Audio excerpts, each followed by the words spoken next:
মা বাবা যখন সন্তানকে আদেশ করবে আর ওই আদেশটা যদি ইসলাম বিরোধী না হয়, ওই আদেশটা যদি শরীয়ত বিরোধী না হয়, ওই আদেশটা যদি কোরআন হাদিস বিরোধী না হয়, তাহলে প্রত্যেকটা সন্তানের জন্য জরুরি হলো তার মা বাবার আদেশ পালন করা।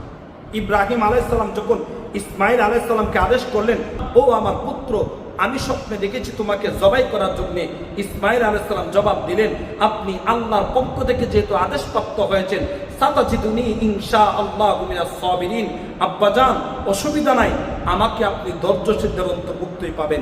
আফসোস, আজকে বর্তমান জমানায় মা বাবা অবহেলিত, সন্তান মা বাবার কথা শুনে না, সন্তান মা বাবাকে কোনো দাম দেয় না। যদি একটু বৃদ্ধ হয়ে যায়, সন্তানের কাছে তার কোনো মূল্যায়ন থাকে না। কেন? কারণটা কি? কারণ হলো আজকে মা বাবাও ইসলামী এবং ধর্মীয় শিক্ষা থেকে দূরে, সন্তানও ইসলামী এবং ধর্মীয় শিক্ষা থেকে অনেক দূরে রয়েছে। যার দরুন আজকে